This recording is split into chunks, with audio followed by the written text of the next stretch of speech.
Otis, Ben Hicks, who was at SMU, decided to leave Yeah. SMU, visited the Hill this weekend. Huge news. He is coming to Arkansas to play quarterback under Chad Morris and playing for Morris once again, given the fact that Morris was a 3-year head coach for the Mustangs. Tell me about this scenario. Well, he's a kid, very good passer. You know, he came out of Waco Midway, wasn't that heavily recruited, but Chad and them got him, put him in a system, developed him, and so he's very familiar with them. So he's going to come into spring ball, and he's going to be here this week to enroll in classes and stuff. But the biggest thing is,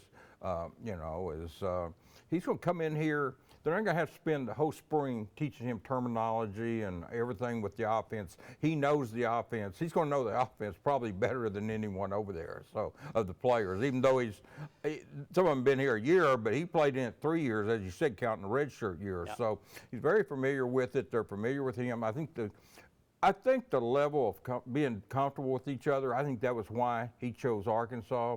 He liked Louisville, but you know, it's further away from home. And plus, his dream was to play in the SEC. I mean, you know, that was a big dream of his.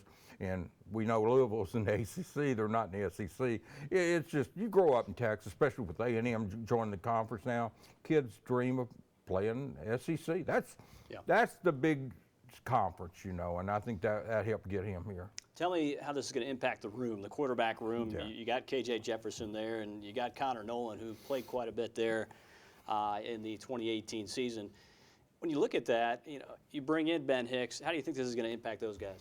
Well, I think one thing it does, I think it allows them to do what they need to do with KJ, and that's bring him along a little slowly. Because he is the one dual threat in that room. I mean, it's a dual threat. Not saying Connor can't run, John Stephen can't run, Right. Dalton, but he's the one guy that's a true dual threat quarterback out of high school. I think it allows you to bring him along slowly. As long as they keep this rule of 4 games and retain their red shirt, Right. I think you'll see them do that with him. And then, you know, if he proves to be better and needs to play more, they can.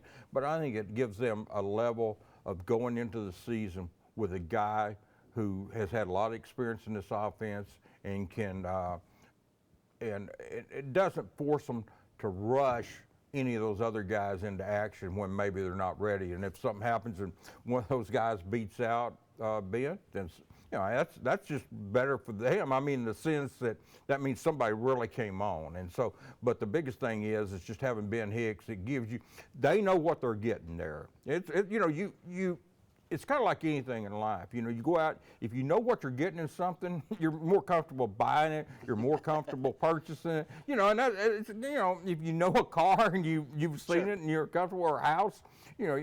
So I think that was one thing that happened with Ben, is I think Arkansas coaches are very comfortable with him, he's very comfortable with them, and I think that equaled the fit here, and that's one reason he's coming here.